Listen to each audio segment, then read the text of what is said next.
Hi everyone, Lilith here. Today we are playing Help, I Can't Find My Glasses by Lacey Green. I'm guessing this is a start screen. I'm slightly confused, but before we start, what is your name? If most of you grew up like me watching Scooby-Doo, Velma always says, "Help, I can't find my glasses." Harry as in Harry Potter? Velma as in Velma from Scooby-Doo, of course. Nobita.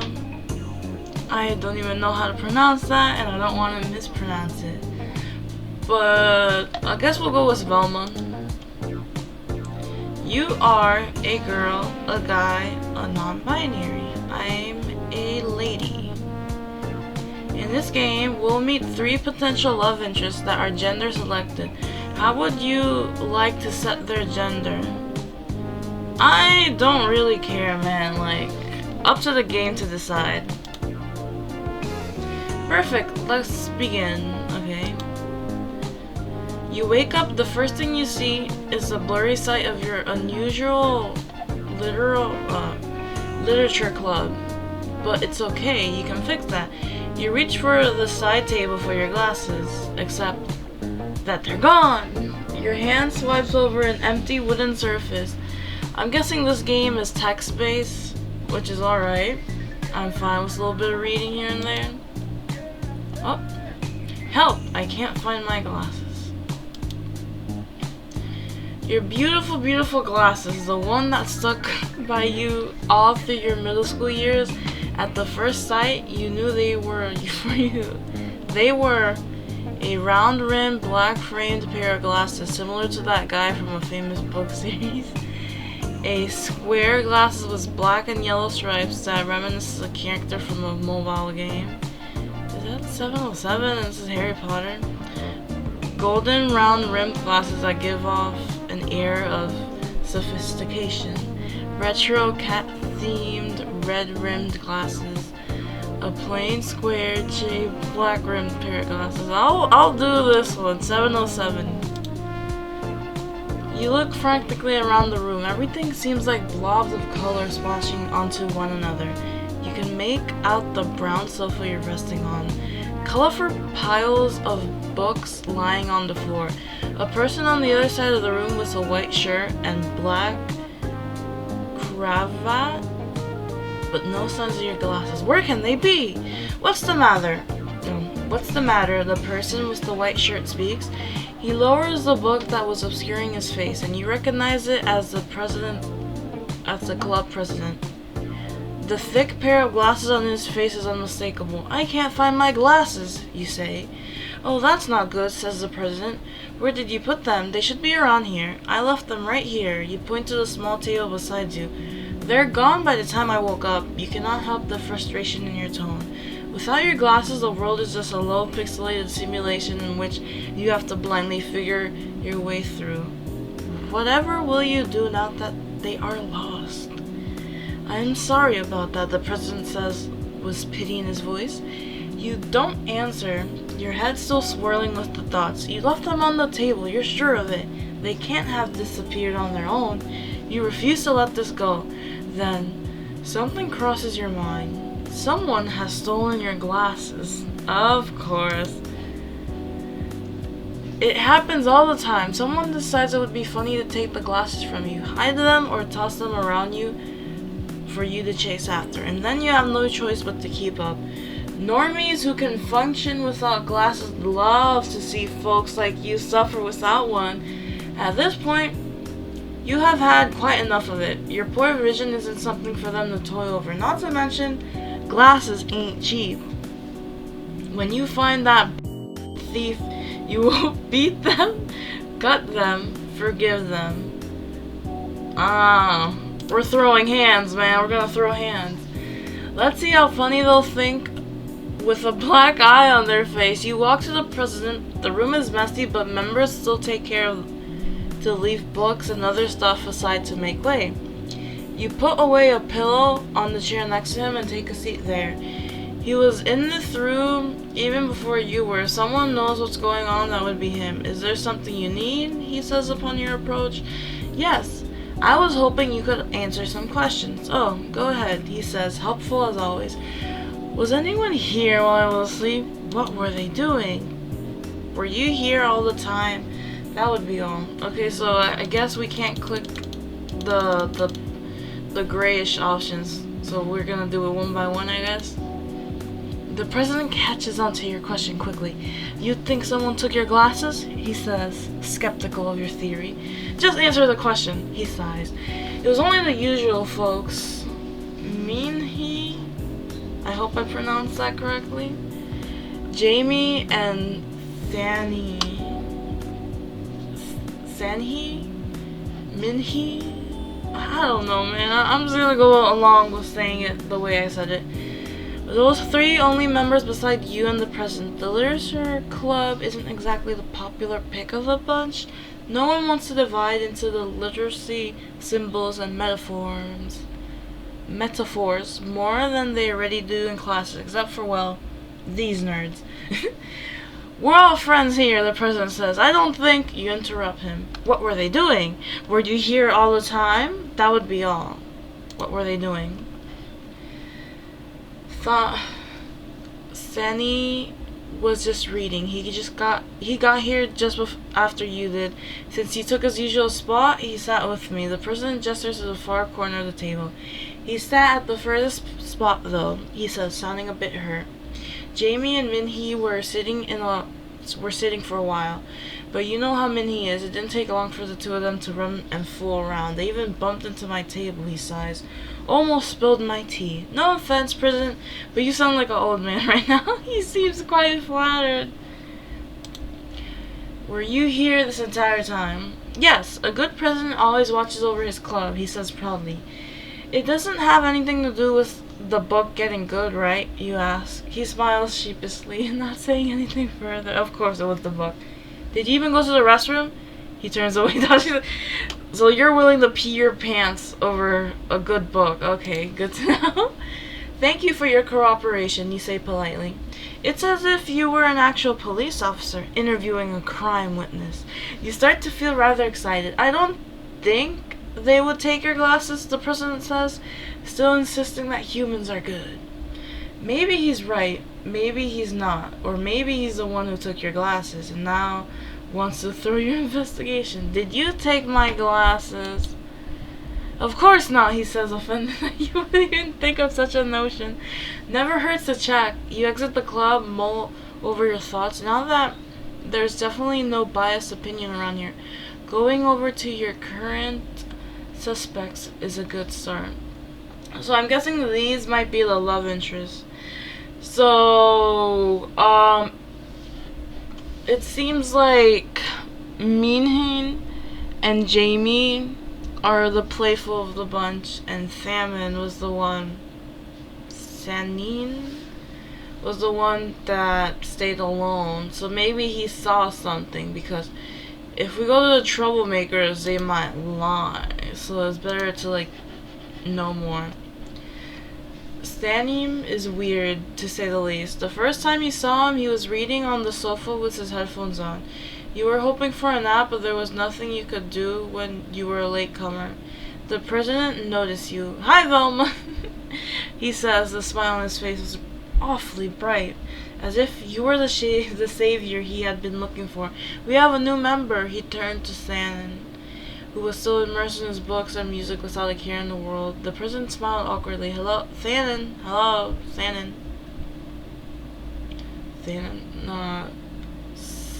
Sanhee? Okay. Sanhee. Hello, Sanhee. He tried to get his attention. Finally, Sanhee heard him. He removed his headphones and looked expectantly at the president and you. This is Velma. She's another member of the Literacy Club. The president gestured to you. Sandy regarded you dispassionately. Okay, he said. Then he put his headphone back on before you had the chance to answer. He's just shy, that's all, the president says, but even he doesn't seem to believe his own words. He took a look at the new member who didn't have an ounce of social skill. Messy hair, dull skin, dark circles under his eyes. Do you wonder if he ever had lived outside a world that is not his own? Then your eyes landed on a notebook on the side table. One that you later notice he brings everywhere with him. It was a black book with a single spooky line of... Oh my god. So this is either L from Death Note or is Light Yagami. Death Note? What the heck is that? You're genuinely confused at the title. You know the anime and get that Light Yagami has people in the chokehold, but this is too much. Hell yeah, be God, do crime. Hell yeah, be God, do crime. Because why not? After that day, you see him frequently at the club. He always sits at the sofa, never talking to anyone despite the president's attempts at engaging. The book he read that first day turns out to be a manga. It seems to be the only type of books on his hand. If it's not, then it will be light novels with titles like Isekai into a game. It became ridiculously overpowered, and I have to deal with my own harem, which you think is top tier. Most of the time he just keeps to himself, being utterly harmless, but sometimes you see him murmur something quite angrily, then writes down on his notebook.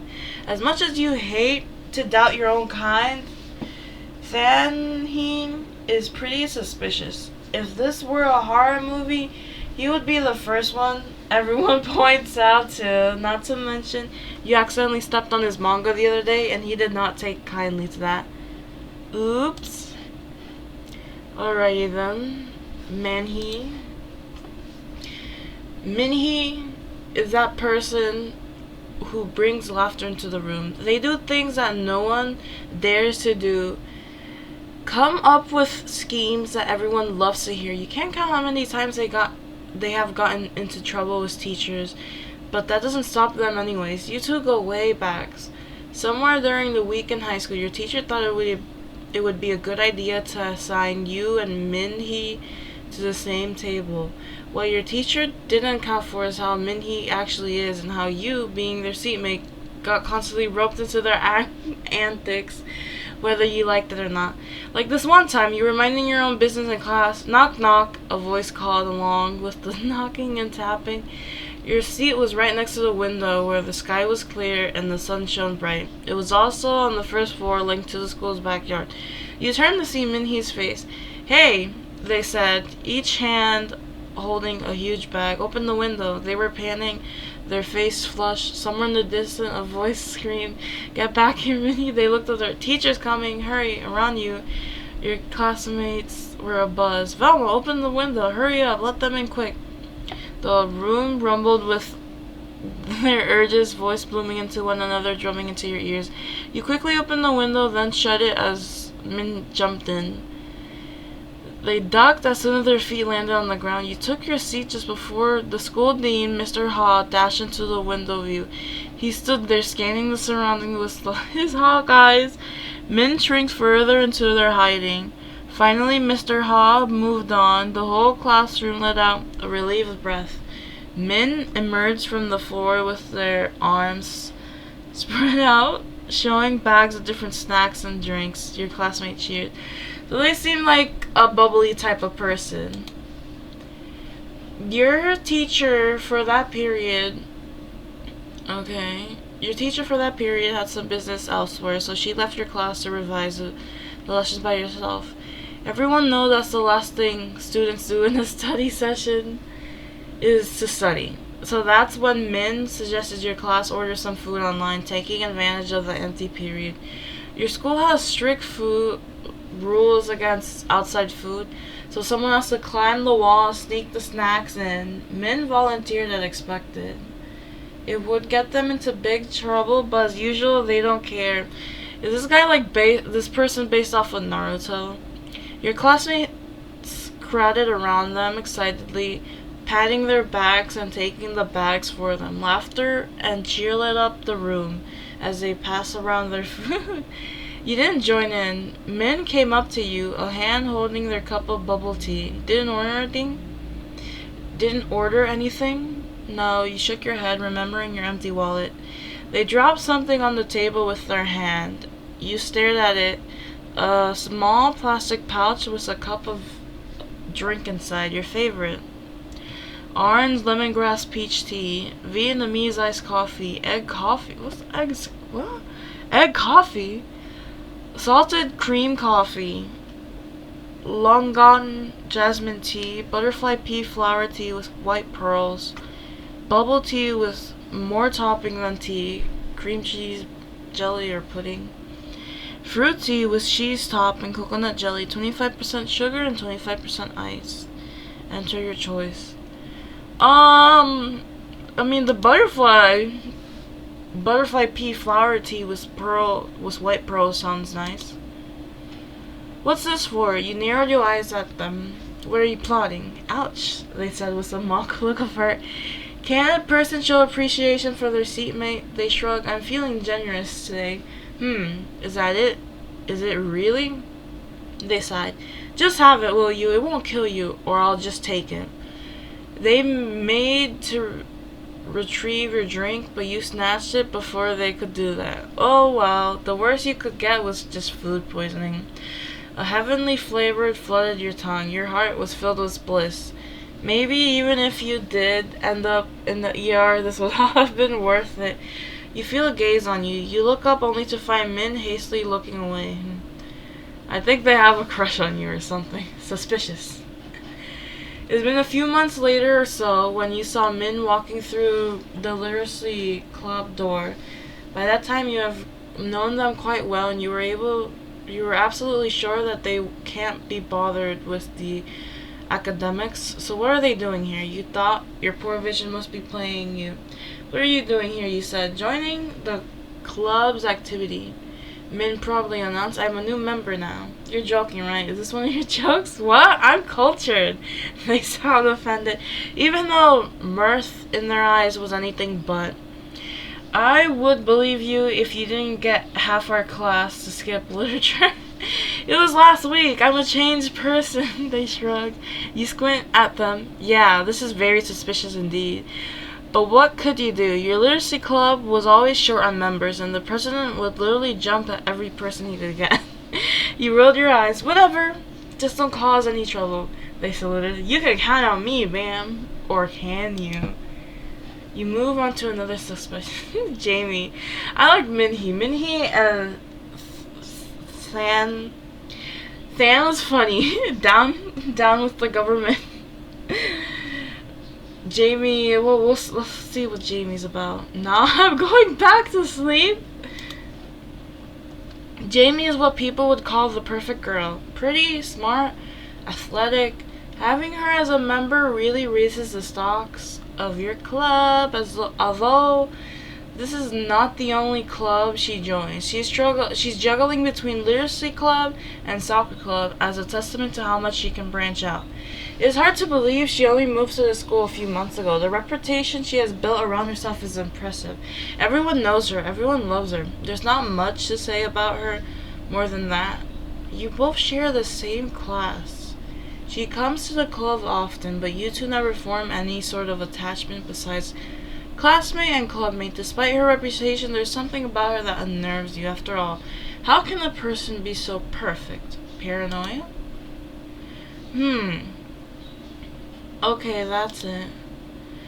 It has got to be one of those three people, there's no doubt. The problem is, how will you find these people? Your school is 20,000 square meters with multiple room and spaces. You'll need to navigate all through that maze with a low pixelated vision. On top of that, you only have time before school closes and the guards haul you out. You squint your eyes to make out the clock on your phone. There's still time left. Phew! How should you proceed your search? Call them by phone. Literally just call them, ask around, take an educated guess, walk around and let the universe guide you. Take an educated guess. You know those three for quite some time. Maybe you can figure out where they are. Soccer field is probably where Jamie is. Thannon's classroom. I feel like Thannon would probably like chill on the rooftop, cause you know. And our bestie is probably at the cafeteria. Or maybe the art room. Who knows? is not as though there's a lock that bars students from the rooftop, but technically they aren't supposed to be there. If a teacher catches you, you will get told. You open the door to the wide balcony. There isn't a roof on this part, so what welcomes you is a vast scenery of bright blue sky. A couple is sitting in the middle of this lovely scenery. The boy wraps his arm around the girl, their heads resting peacefully on one another. They seem very much in love. Couples tell the teacher, fire! Fire! There's a fire in the building! I mean, I don't want to interrupt their romance, but the couple springs up in the alert, hands in hand, leading each other down the stairs. You hide yourself from their sight. You wait until they're both gone to come out of your hiding spot. It's not like you're doing this out of jealousy or anything. No, you most certainly are not. You definitely have better things to worry about. Like your lack of glasses. Okay, ask around. Excuse me, have you seen Thanon? Who's that? Yeah, he's not putting himself out there. I mean, we could ask around about Jamie or Mean. Oh, them? May not be as popular as Jamie, but their name does ring a bell. I think they went that way. Oh boy. Literally just call them my phone. Jamie. It doesn't take long. Hey, Velma, they say cheerfully, as always. Where are you, Min? You get right into business. There's a pause. Is it guilt? Fear? Getting caught for their misdeed? Suspicion? Or why do you ask? I want to see you. No point in beating around the bush. Oh, okay, they fumbled. I'm at the infirmary right now if you want to come. You look at the phone. Why the hell are they being skittish for? Is it guilt? That being said? Okay, so they're at the infirmary. The sight of the infirmary feels a bit depressive when it's mostly just covered in white beds, white curtains, white floor. The only saving grace is a wide window which looks out to the backyard with an open blue sky. Min is sitting up on the bed before it, a white blanket's covering their lower half. Min, you say. They turn to you. Velma, they say brightly, waving before you notice something different than usual. Where are your glasses? That's what I want to know. He strides towards I'm ready for an investigation. Or interrogation. Did you take my glasses? What are you talking about? They laugh. Despite the blurry vision, you can see their wide smile as they look at you. Not funny, man. If you take them, give them back. You think I did that? I see, they say. Even with your accusation, the mirth in their voice doesn't subside. However, your view might be, I'm sure we can talk eye to eye. This person do anything but answer your questions properly. Is this whole thing amusing to them? You're starting to lose. Oh boy. Grab their collar. You pull them by their collar, feeling them shift awkwardly on the bed. Their faces so close you can only see their dark pupils. I swear, if you take my glasses, I will beat your bleeping ass. It gives them a good scare. Whoa. No violence on the school premises. Now they suddenly care about the school rule. That's risk. I didn't take it, they say hastily. You release them. There. Was that so hard? Turns out all you need is some violence to solve everything. Min seems to agree with you, their throat emitting a sound of approval. Except it doesn't sound like approval, it sounds of pain. Oh, ooh. Yikes. That probably was a bad idea. Turns out, squint your eyes to see some scrapes and cuts on their arms too. It turns out there's a legitimate reason they're in the infirmary after all. How'd that happen?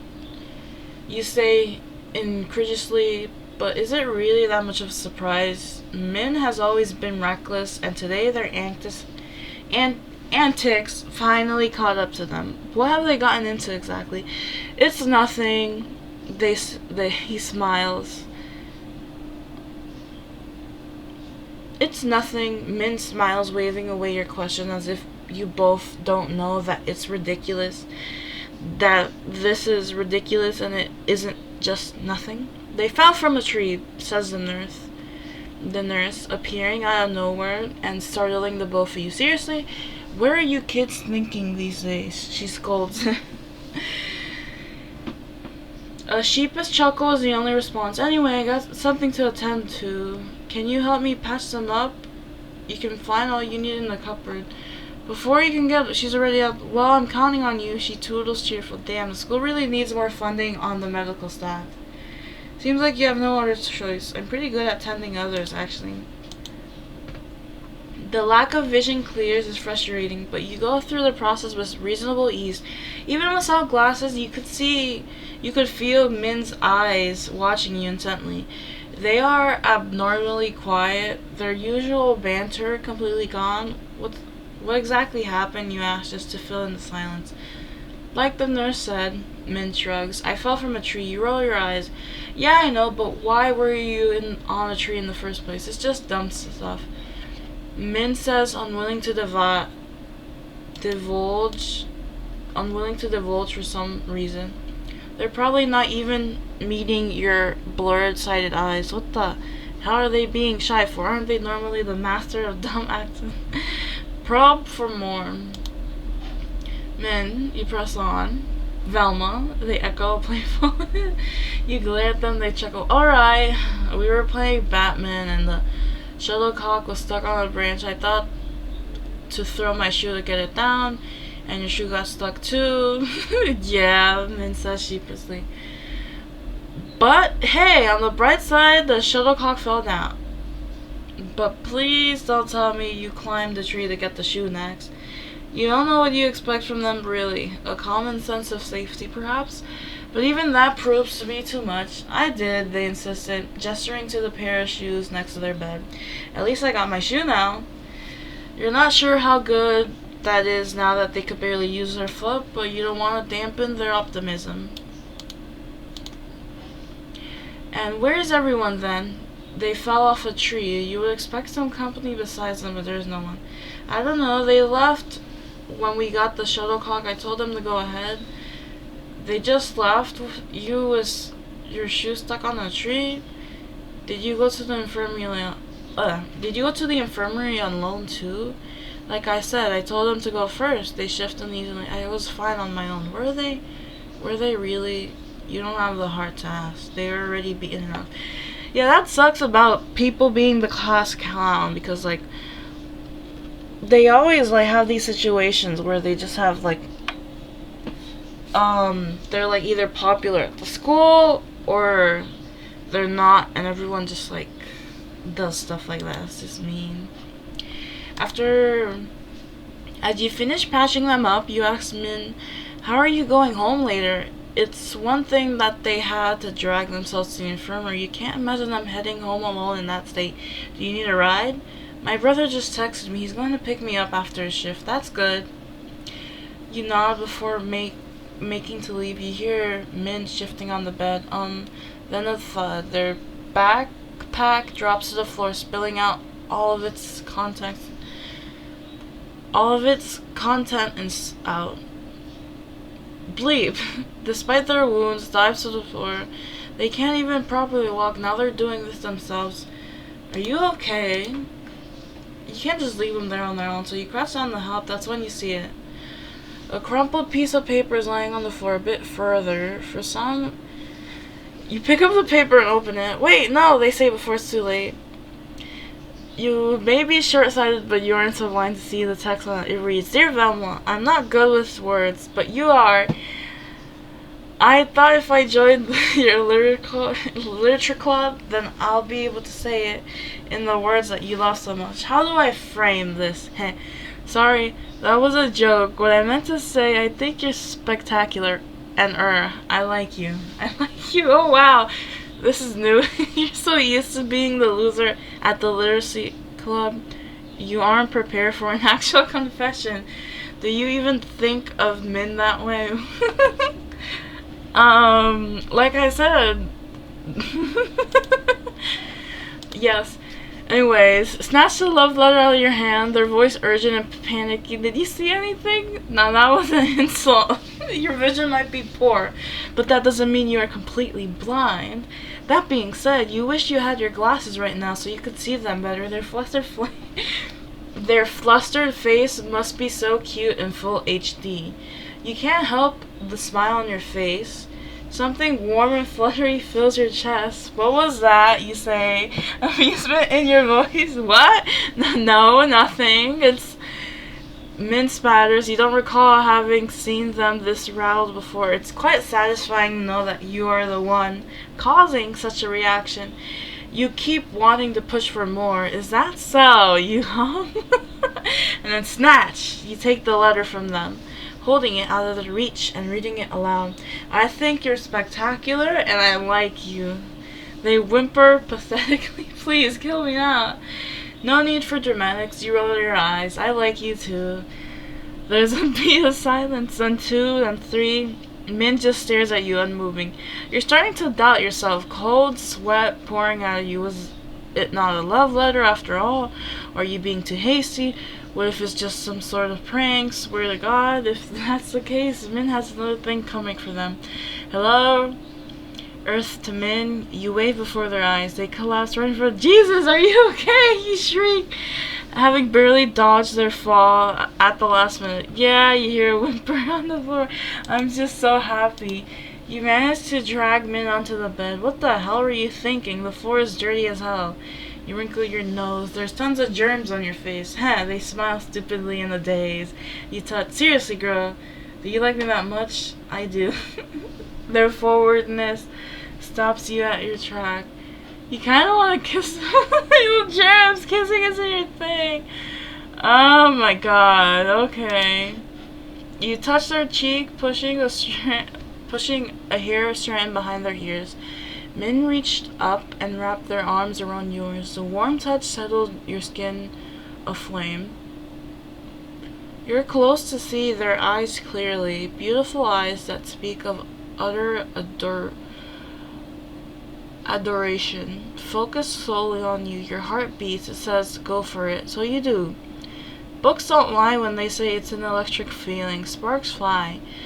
You don't feel quite yourself when you break the kiss. It's a shock that stays with you. Min is restless. They jitter after your kiss, and they pump up their fists. Yes, they cheer excitedly, then breaks down in pain as this sudden movement is the last straw their body can take. You almost forgot that they literally fallen down from a tree. You stare at them. You're really an idiot. Rest up, will you? You pat Min on the head, threading your fingers through their hair. It's soft and smooth. As you're wondering what kind of hair product they use, they lean in further into your touch. It's nice, kind of like having a little puppy. Yes, ma'am, they say obediently. You leave them to rest, closing the door quietly. Back to finding your glasses. Okay, so guess we got a boyfriend, or I guess we got a significant other now. Ask around. Jamie's the most popular. Oh, Jamie, gosh, everyone loves her. I saw her. See, like, I was right. They were at the soccer field. You arrive at the soccer field only to find it empty. The breeze through the sparse greenland, and only you standing in the middle. Usually the soccer club would be here, but they must have left early. Jamie must have too. You return to the school building with the nearby entrance, proceeding with their search. What are you doing here? Someone hisses. You jump before realizing it's from somewhere else. The voice sounds oddly familiar. You follow the chatter as it leads to a dim hallway. There is only a storage room at this part of the school, so it isn't very lit. Your feet bump into something as you make your way through. You spot a big door at the end of the hall. It's slightly ajar. If you leave now, you won't be able to come back to it, but you also risk being caught. You look through the crack. The light is dim inside the storage, just as it is in the hall. Despite that, you can make out two people standing opposite to one another. One is a striking figure with dark top, dark pants, dark hair dipped in red. His shoulder glistens with silver sparks, and his height is overwhelming. What is he, a gangster? How does a guy like that get into school? And then there's the other one, dressed in an ordinary white shirt and black shirt, your school uniform. She is completely towered by the gangster, her entire being swallowed by the gangster's shadow alone. The gangster scoffs, sounding utterly amused. I can ask you the same thing, boss. What are you doing? What are they talking about? Boss? The one in uniform. Her voice Lilith.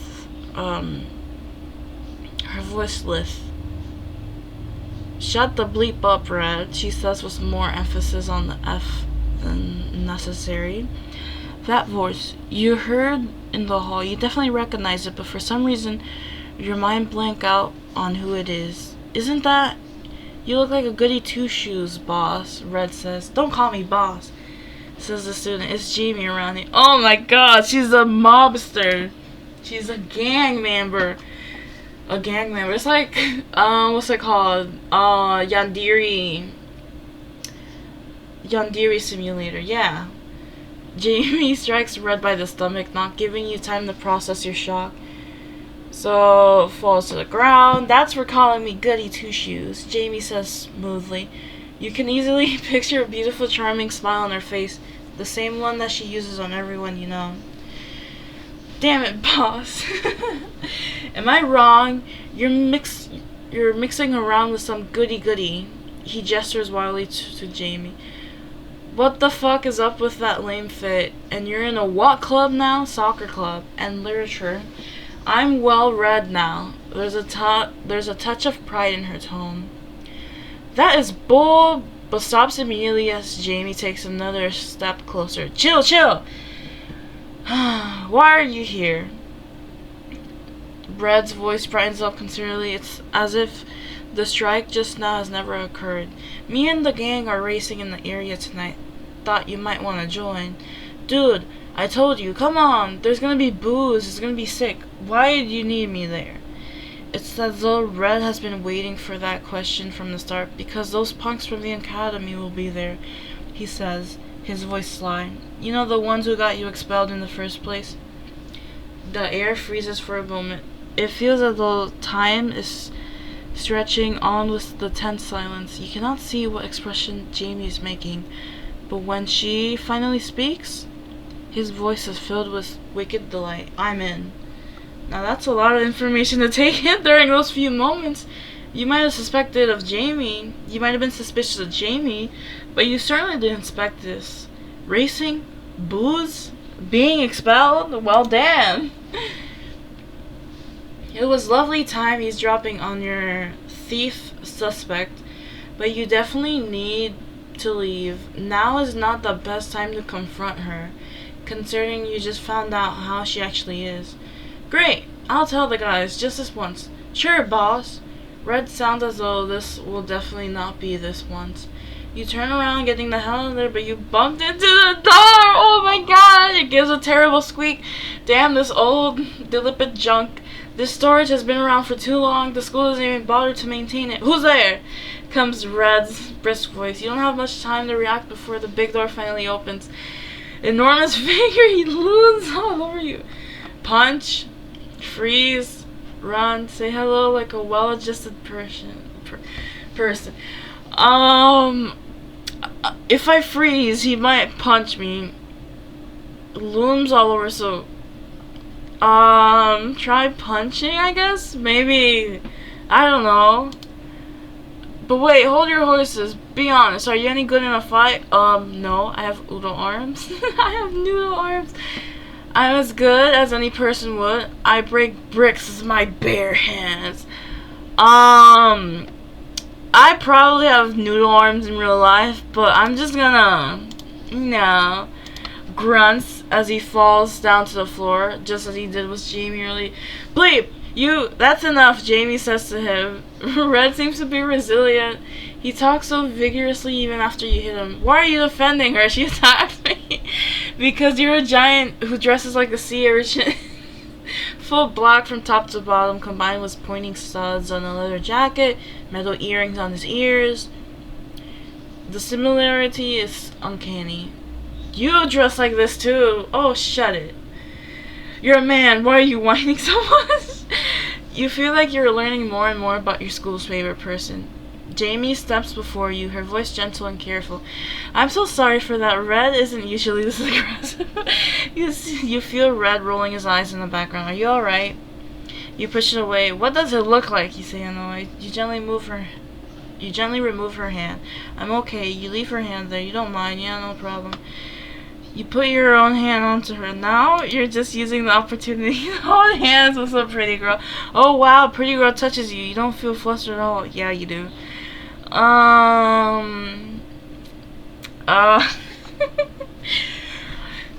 Does this game allow us to date all of them or something? Like what? I'm tempted to see. There's a brief silence on Jamie's part, as if she isn't sure what to say. But then she slides her hand along your arm until she reaches your hand. Her fingers intertwine into yours. I'm sorry you had to see my bad side. Why is she flirting with us? Okay, you recall her conversation was read in the storage, which revealed a lot more about her you bargained for. Are you a gangster? Why did Red call you boss? What's the deal between you and those from the academy? Why were you expelled? You race? You drink? Are you a gangster? Why would you think that? I'm just like everyone else. You want to ask more, but Jamie moves on. Listen. About earlier, I don't know what you have heard, but I really want to fit in this new school.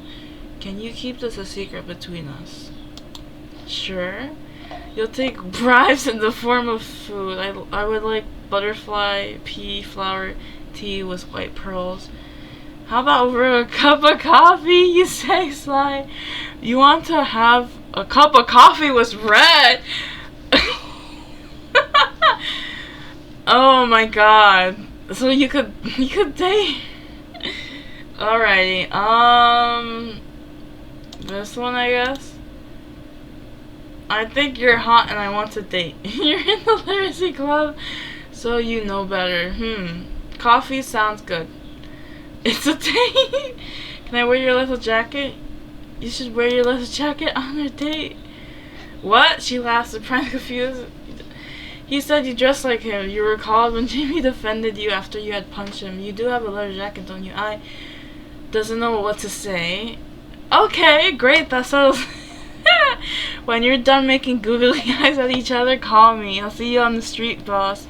Wait, Jamie says, suddenly grabbing Red by the nape. I thought she was going to beat up Red again, but she just whispers something into his ear. By the end of it, both of them are snickering excitedly. You're a genius, boss, Red say. Whatever. Says before kicking him in the butt, propelling him forward. Now get out of here before I pull your balls out. Strangely, she doesn't sound mad. She doesn't sound mad. She sounds delighted even. Then she turns to you, all kind and charming. Shall we go? She offers her hand to me like a true gentlewoman. You take it. You walk along, Jamie. Something bugs your mind, as if you've forgotten something very important. Alright, your glasses. You must have gotten used to the perplexed sight. But the world has never failed to remind you, especially when you bump into some damn things again and Jamie has to catch you. Thankfully, you're holding her hand. Oh wow, she's kind of buff. You can feel it from her warm embrace. You alright? Her voice is suspicious. Her voice is suspiciously close to your ear, making your heart skip a beat. But not even Jamie's allure can distract you from the fact that your precious glasses are missing. I have a feeling our freaking glasses are on the top of our head and no one's saying shit until we realize it. Where are my glasses, Jamie? You can excuse racing, boozing, being expelled, but you draw the line at stealing your glasses. Sounds surprised. Oh, you lost your glasses. I'm sorry, but I don't know where they are. It's rather unlikely Jamie needs to lie about it, especially when you're the one keeping her secret. Unless she wants to blackmail you with your precious glasses. They probably have it at the Lost and Found. Let me check with the guys there. I'll also ask around if anyone sees her glasses. She offers helpfully. You'll do that for me? Of course. Anything for you. He winks. Thank you. As Jamie goes another way, you're determined to find your glasses. Okay, now we gotta find this emo. Emo. You arrive back at the club, your beloved glasses. It seems that you won't be able to find them anytime soon. The president is in the room. You can make out his brown messenger bag on the chair, yet he is nowhere to be found. The book is left open. You suspect his bladder has finally given out. And finally he is forced to heed to nature's call. Leaving behind his darling, you pack your things up and go. But as you reach the door, something possesses you. You turn back in the literacy club. The colorful books. Yep, still blurry as hell. Oh well. School is over. You follow the wave of students pouring out. Your bike is resting in the parking lot, waiting for you to return. Thank the Lord you have found your glasses. Otherwise, you wouldn't have known how to get home. How the hell do we find our glasses? You see a trio, 2 girls and 1 boy walking side by side. One girl is significantly shorter than the other 2 asks, "Where have you 2 been today?" Her voice turned sly. Let me guess. You lovebirds sneak into the roof doing unspeakable things again. Again, we are not lovebirds, and we didn't get to stay for long. Someone yelled fire, so we have to move. Was there a fire? The circle asked. How come I didn't know? It was a false alarm. I wish there was a fire. I'd be able to get out of that dumb math test tomorrow. You'd also be barbecued, the taller girl says. A barbecue free of math tests? You reflect on today's events. Crushes were professed and promises were made. Your love life has surely advanced today. Out of those attachments you think most of, Minhee! How are they right now? Have they gone home? Before you can catch what's your thoughts, you're standing in front of the infirmary. Velma, Min says as you come in, what are you doing here? I want to check how you're doing. Min goes silent for a second, then, you don't have to, they say. You can hear a smile in their voice. Oh, so I should go then? Their voice turns to a panic and you feel like they're about to jump out of their bed any minute. No! They say hastily and then pleading, please stay. What are you gonna do? They sound so pitiful. So you do. Min shifts to make space for you on the bed, right beside them. No signs of your glasses, they say, worried? No. You lament. My parents are going to kill me. Glasses are so damn expensive. I mean, I can come with you, they say, gesturing to themselves. Be your shield. Your parents won't be so cruel to kill a helpless, wounded kid, right? They're so ridiculous. You can't help but snort.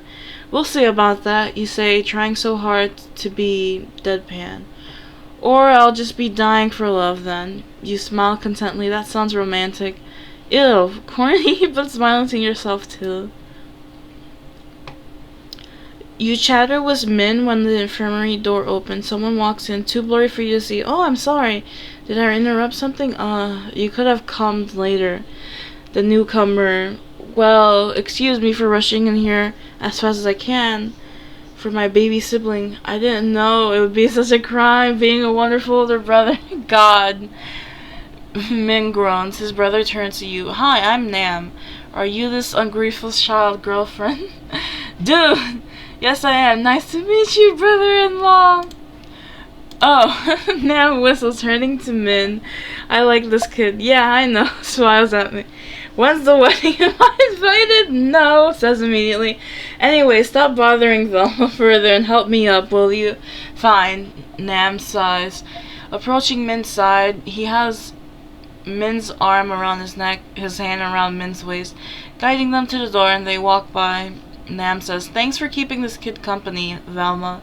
Let me treat you next time. I prefer you not to interact with her, Min says. Rude, Nam says. I'm thanking her. As a promise of a free meal hanging over the air, you wave those 2 goodbye. Well, sadly, we did not find our glasses, apparently. Thank you for playing. Help me, I can't find my glasses. Started as a tiny idea I had after waking up from my nap. Now it has finally come to life. What a journey. If you'd like this game, consider leaving a rate and or a comment. Alrighty then. Well, it seems like that was it, everyone. I hope you enjoyed the game. I sadly couldn't find the emo with the death note. I hope you guys check out his route and let me know in the comments. I'll see you all later. Bye!